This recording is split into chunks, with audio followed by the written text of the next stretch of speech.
Greetings, YouTube. We're on Prison Affairs, Chapter 23. Um, this chapter is entitled Calgon, Take Me Away. Calgon, take me away. While sitting at my desk, I thought about all the people who shuffle the inmates' paperwork around in their cozy little offices, then go home to their families while the inmates wait for them to do their jobs. I was tired of talking to individuals with nonchalant attitudes. I think there should be a policy that all DOC employees spend a night in jail. Hopefully, that would make them more compassionate on their job. These men should not stay in the belly of the beast one day longer than necessary. Surely, this is not the case. I was also tired of pleading, bargaining, and crying because Darnell had not written. I knew my baby was stressed and I needed to be there for him, so I tried to keep writing and encouraging him. I attempted to write a nice letter without mentioning how much I needed him to write, but that was not even happening. I wanted to drive to where he was and smack him in his head, but I knew when I saw him all I was going to want to do was kiss him. I hoped this stage would hurry up and pass. September 24th, 2004. Hey, baby. I'm so glad to hear from you. I was getting to the point whereas I was angry. If your behavior now is any indication of what it will be like in the future, I am in big trouble. If your tendency is to pull away from me whenever you are upset, I will continually be hurt for the rest of our lives. You know you are messing with me something fierce when you don't write. Still yet, you don't have it in you to do so, and there is nothing I can do about it. But oh, how happy I am when you finally do. Baby, I miss you so much. I can't wait for you to get home as well. If I'm up under you too much, just tell me, baby, and I will understand. I just want to be with you 24/7. I want to eat, sleep, and drink daddy. I even think about you when I'm in the bathroom. If you think your dick is stretching out now, wait until I get your ass home. You're going to really be amazed. We were just joking on PTO talking about coming home sex.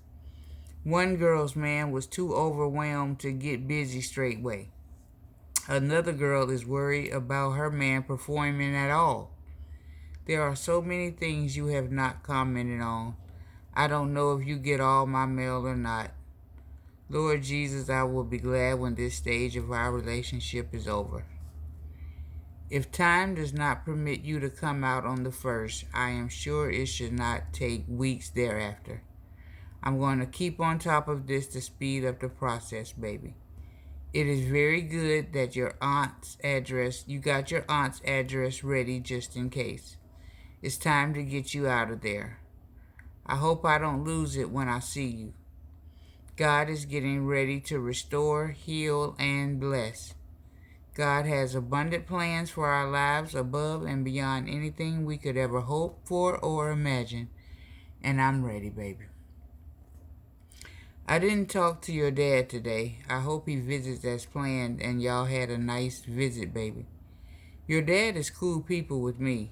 I was very surprised when he called. I know what you're saying about the visit, but I would never waste my time if I came to see you. Still yet, I have been big chilling at the crib, resting up for that great day. I'm taking a vacation when you get home so we can holler at all those places you listed while I'm off work. You already know I'm going to be calling trying to find out where my good thing is at. I'll see you at the gates, baby, and you can lay all the pipe you want to.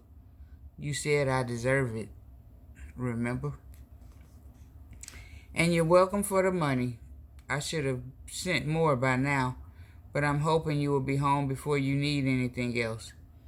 I don't have the money I hoped I would have when you got out, but we will be okay. We just can't close shop like I wanted to. but we must holler at Walmart for the basic necessities. I need some stuff myself.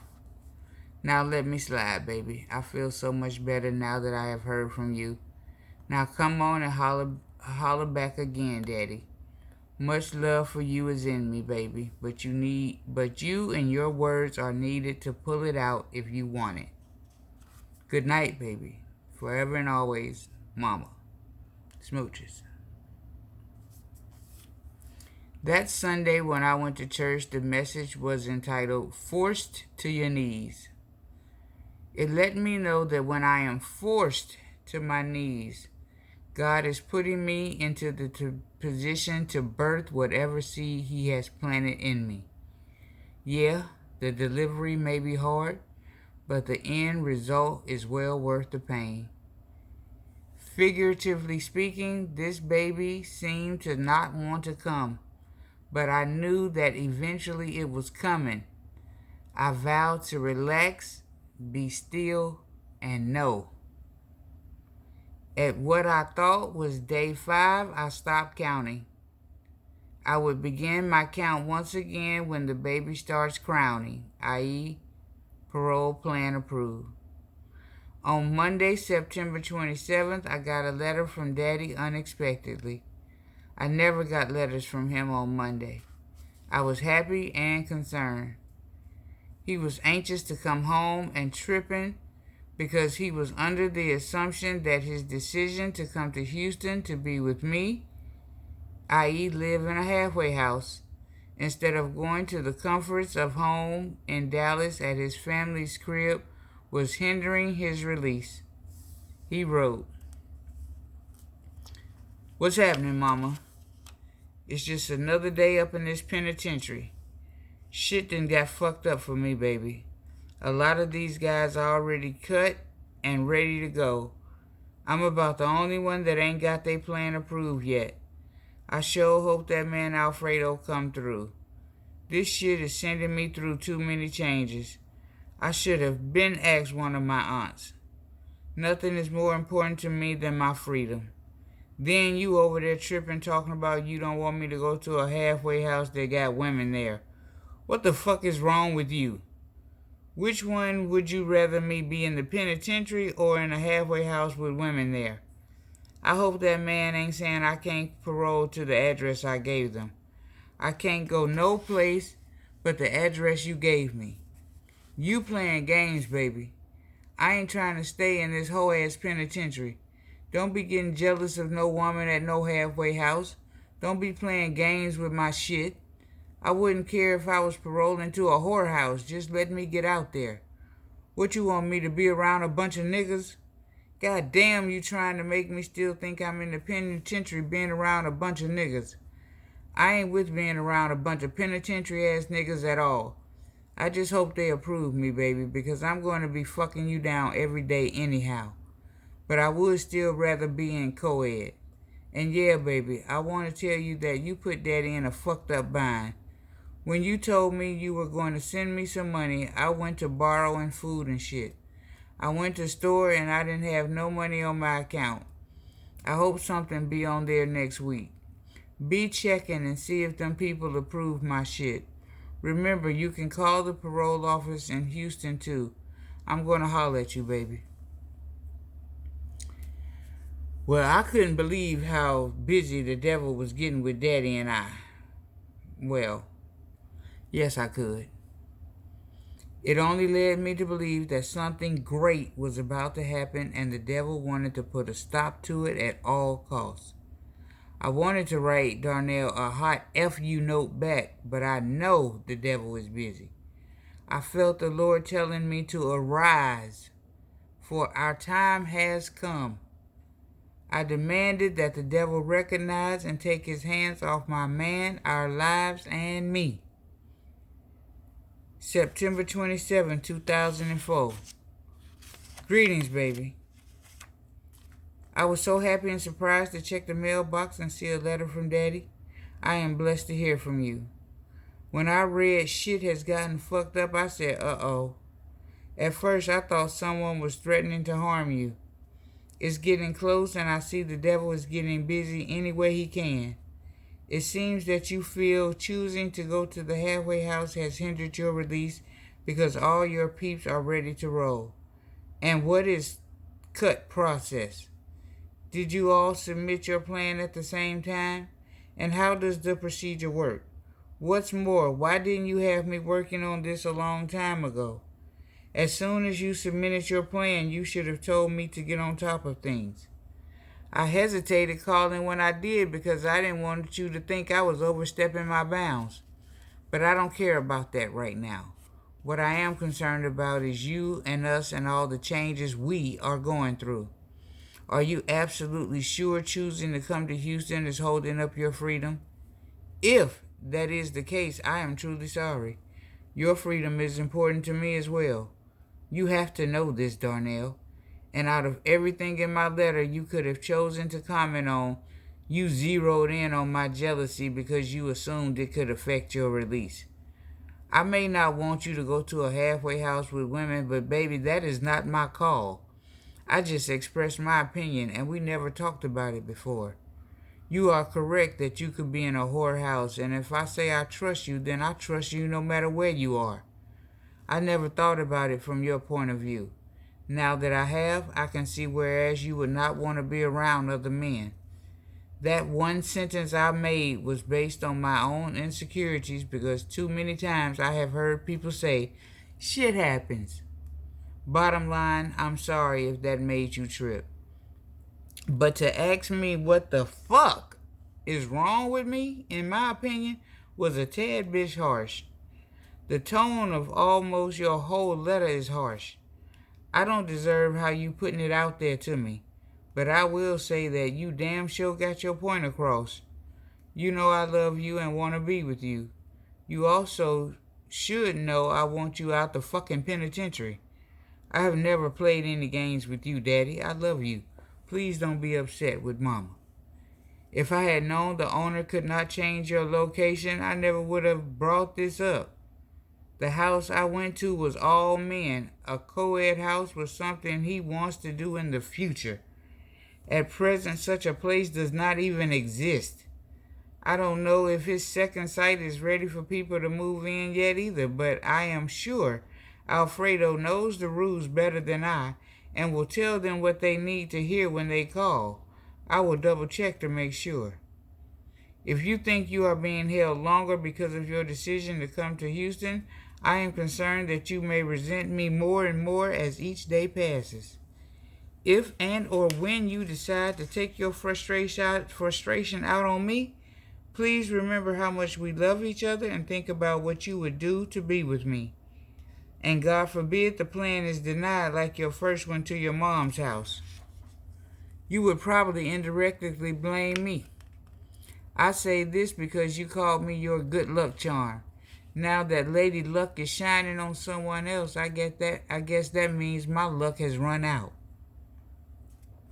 I don't know how you're going to take my letter or if you will even reply to it, but I'm going to finish it. Baby, you are totally misunderstanding me if you think I am playing games. I wouldn't do that because I don't want you playing games with me. I pride myself on keeping it real to the fullest. And I guess you can tell I can hardly stand to be checked. Surely I can admit when I'm wrong, but this time ain't one of them. You say again, don't be playing no games with my shit. Come on now, baby, who are you talking to? You do not have to talk to me. You do not have to talk to Mama like that, and I do not respond well to it.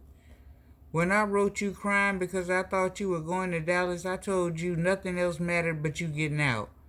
Hell yeah, I want you to come to Houston, but you better know I just want you out of there. And please don't resent me for choosing to go to a halfway house in Houston and not your family's house in Dallas if you don't like it here. You know good and well you will be around other penitentiary-ass niggas because that's what a halfway house is. Moreover, baby, I thought we already discussed that you were going to be with me as much as the parole board allowed. Please stop tripping with Mama and write me one of them come on baby letters. The only part of this letter I'm feeling is when you are talking about fucking me every day. Now, I put you in a bind, huh? Well, being the fact that you really don't ask me for shit, I send money when I see fit. Please take responsibility for borrowing shit upon yourself. You were borrowing shit beforehand, and I had not promised you a dime. When you told me you were borrowing things, I made sure I sent you a little bit of change to hopefully cover it. I just got a letter from you talking about thank you for the money. Now I get this letter talking about I put you in a bind. Baby, you are killing me here. You don't know what I'm going through out here. You can't borrow shit and depend on me. Anything can happen. Anything can jump off. Shit, I ain't even promised tomorrow.